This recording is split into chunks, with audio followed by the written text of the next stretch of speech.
inside, but dew points are going to be low. We are going to see temperatures warming up one more day before we cool down. We'll have a look at that forecast still ahead. Okay, Kit, thank you. And there are new developments right now out of northern Minnesota. The Superior National Forest has now extended the Boundary Waters Canoe Area Wilderness Permit cancellations through Friday. Those wildfires just continue to threaten the region.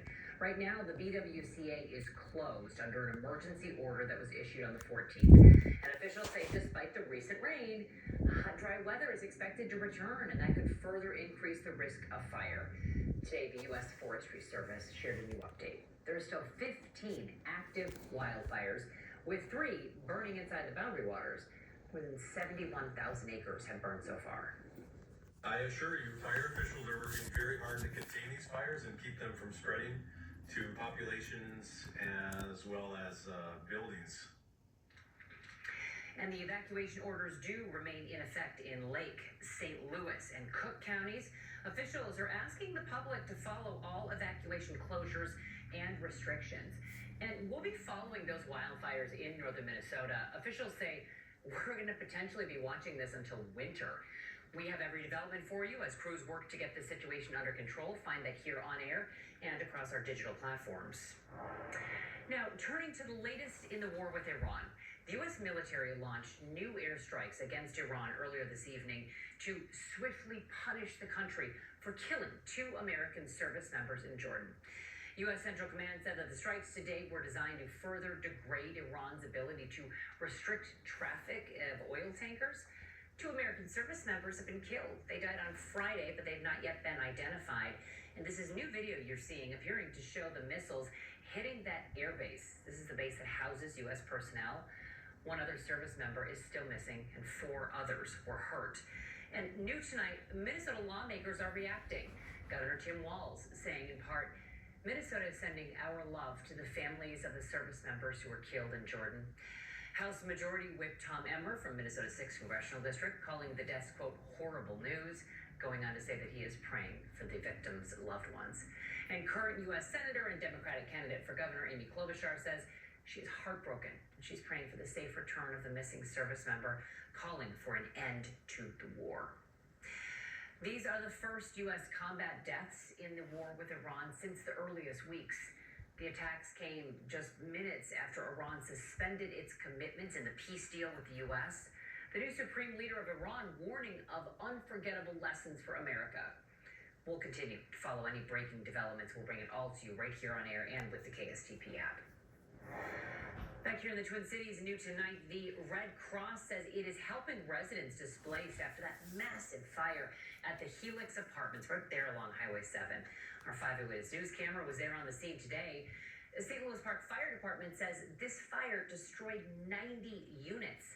Richard Reeve live now at the Helix Apartments with a closer look at the efforts to help those residents who are displaced. Rich?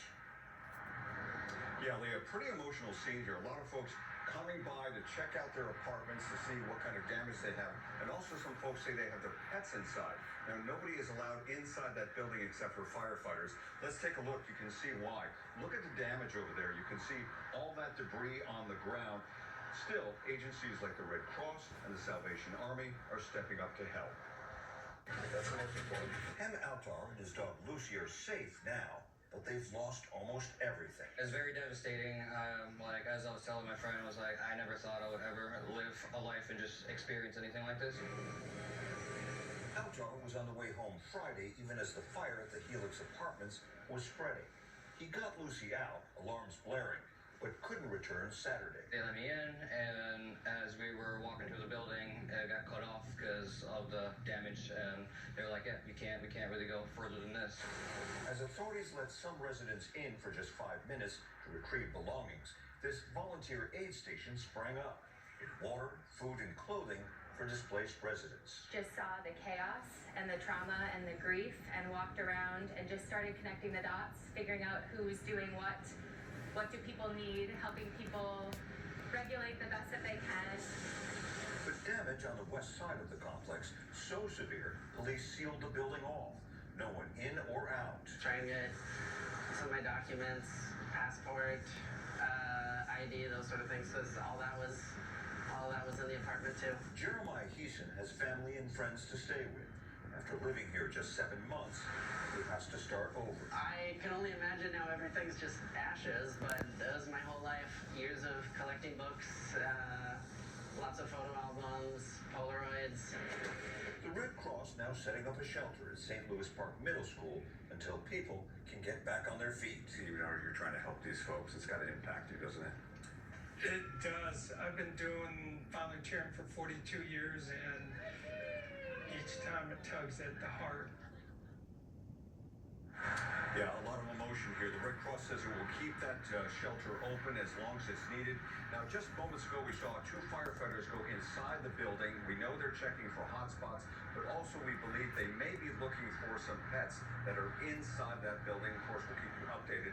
Authorities still looking for an official cause of this fire. Reporting live, Richard Reed, 5 Eyewitness News. Wow. Okay, Rich, thank you. And some residents, they have been able to go in there and salvage some of their belongings, but even the apartments that escaped the flames still have a lot of damage. We've heard from a resident today who was told for safety that he would only have 5 minutes to gather up his most essential valuables and things from his apartment. Walking around the building is pretty heartbreaking, seeing all the tears and emotions of people that just lost everything. So really just a whirlwind of emotions this morning. Overall, just glad everyone's safe. Glad everyone's safe. Staff went floor by floor, unit by unit for the residents in the 7400 side. Now, the 7500 building is still closed right now, and that's by order of the fire marshal. Now, the investigation into what caused that fire just getting underway.